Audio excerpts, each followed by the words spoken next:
Hey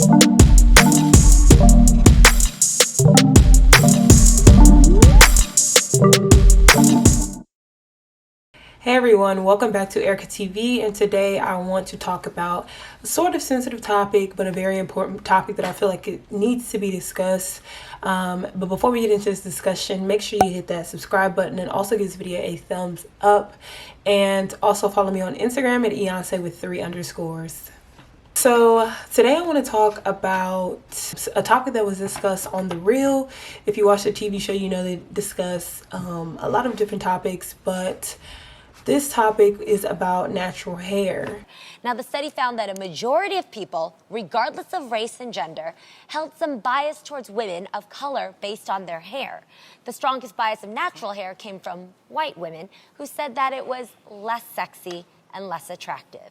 So, personally, I feel like this is very true.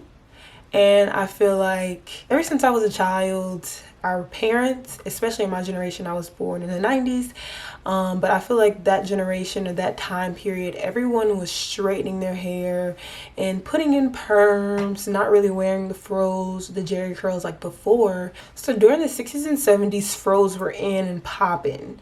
During the 70s, it was a jerry curl that was in and popping. And then during the 80s and 90s, which is when I was born, straightening your hair was very, very, very popular. And I remember as a child, I just wanted to get my hair permed. I got my hair permed at a very young age. I don't even remember. I think I might have been, I know that I was in elementary, but may have been like the first grade or second grade or whatever. So however old I was during that time, but my hair was permed ever since then. So maybe in the early 2000s. And I just remember not wanting to wear my natural hair. That wasn't something that was cute, in my opinion, when I was young. That wasn't something that I wanted to wear. I wanted my hair to be straight like all the other girls. But so now that we're in the 2000s, everyone's going back to the natural hair, and so have I. I was reading up, and I'm going to be looking down because I'm going to be looking at some facts and some things that I read up on, but I found this article, and then it says Black women alter their naturally kinky or, quote, nappy hair because they want to distance themselves from an African heritage to appear white. Now, I don't believe that's true. I believe that during the time when our parents was growing up, when trying to get a job, when trying to, you know, be around other people, I feel like it wasn't popular, and it was sort of frowned upon to have your hair in a fro and being big. I felt like if you tried to get a job during that time, people would judge you if your hair was curly or if your hair was big in a fro. I feel like in corporate America especially, I feel like they would probably judge you.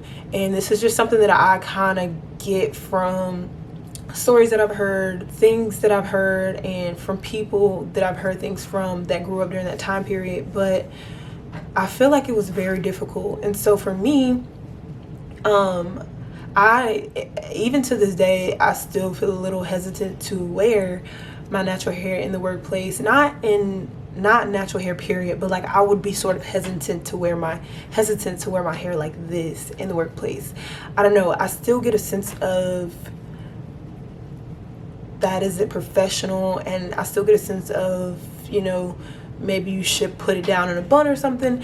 I don't know, which I don't understand why I feel that way sometimes. I think it could be because sometimes, you know, every time I wear my hair out, someone's like, oh, can I touch your hair? No. But I definitely feel like maybe those things can factor into me wearing my hair out whenever I'm working in corporate America, because it does sort of bring a lot of attention to you. And I feel like maybe if I wore my hair more, it wouldn't bring a lot of attention. Maybe people would be more used to wearing us wearing our natural hair in the workplace. But I feel like another reason why people get insecure about their natural hair is because a lot of women ourselves in the Black community tend to shame other Black women on the type of hair that we have. Yes, I said it.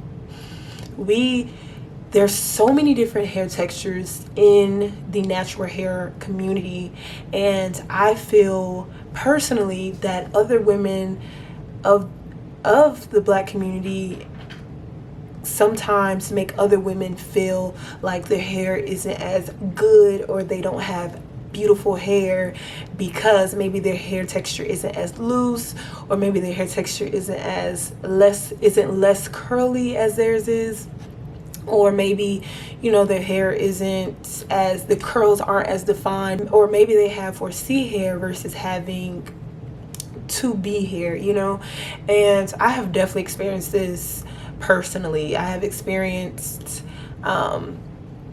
other women being like, your hair is too curly. Even from friends, I'll hear them having discussions like, your hair is too curly, or your hair is, you know, saying something, you know, referring to the tightness of my curls or the tightness of someone else's curls because their curls aren't as tight.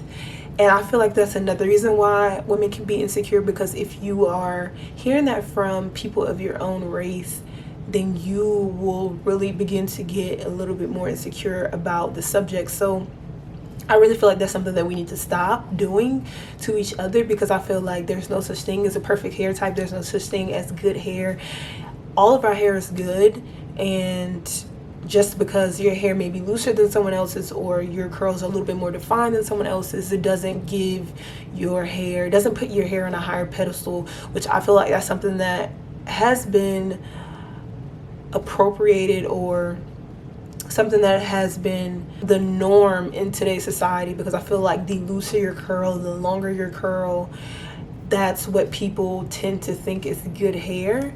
And that's definitely not the case, because it's not. And I don't think that that's appropriate, and I don't think that that's okay. You know, I don't think that's okay. I've also witnessed like natural hair girls that don't like their hair texture trying to manipulate their hair texture, like as far as trying to make it, you know, less curly with either some sort of like texturizer, or with straightening their hair, or some way to try to manipulate their hair because they don't like their hair. And I really feel like that's not the purpose, and I feel like that's not what we should be doing, but I feel like we need to make an environment where we all are okay with our hair and loving our hair and embracing our hair, and knowing that, you know, I'm not my hair.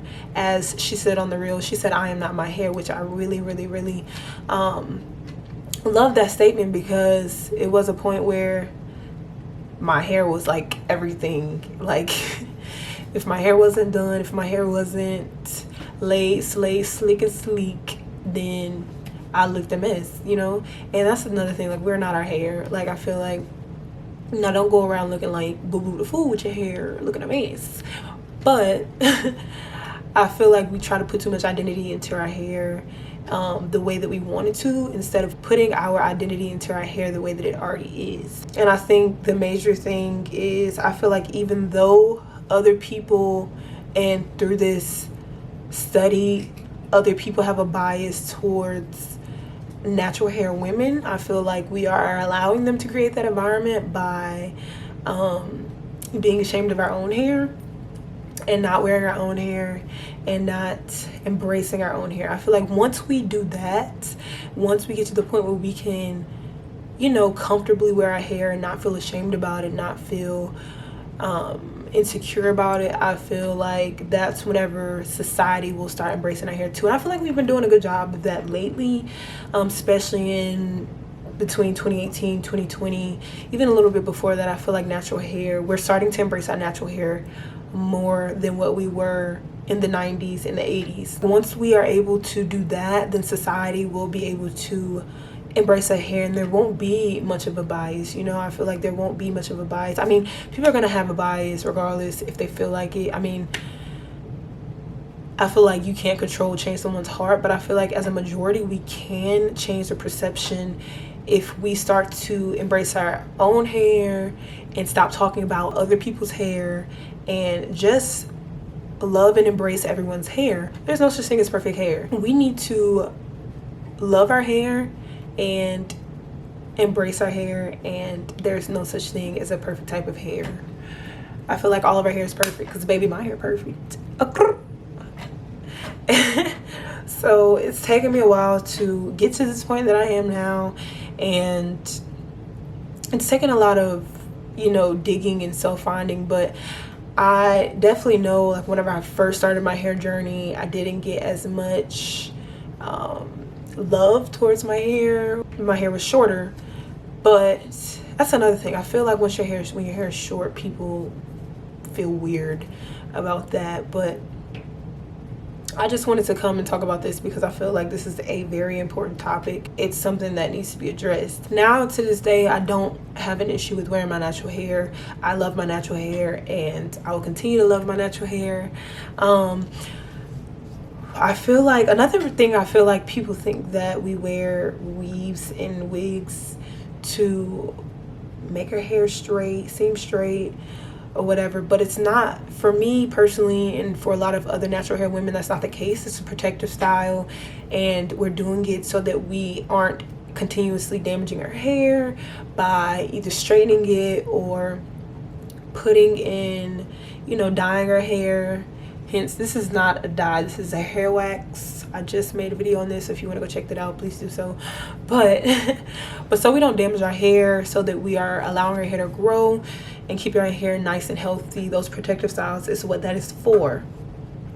So keep in mind, protective styles and wigs and weaves shouldn't be to hide your hair. It should be to protect your hair, allow your hair to grow, and to wear your hair in styles that, you know, you would potentially damage your natural hair by doing that. And I think that's something really important to remember too. Now that we are in a time period where embracing your hair is allowed, or if there is a bias, it really won't be acted upon. I feel like now is the time to embrace your hair, to love your hair, to love yourself, because I feel like loving your hair is a part of loving yourself. Like loving every part of your body, loving everything about you. This is all a part of self-love, and I feel like there's no such thing as self-peace without self-love. I just came today to say, love your hair, be happy with your own hair, stop trying to have someone else's hair, embrace your hair, embrace who you are, and just be happy with yourself, and nothing can go wrong for you. So thank you guys for tuning in. I hope this video was helpful. I hope it gave you a little bit of empowerment and motivation to embrace your hair. And thank you guys again. Hopefully this video inspired you and gave you some insight on why you should love your natural hair. Thank you guys for tuning in, and I'll see you guys next time. Bye.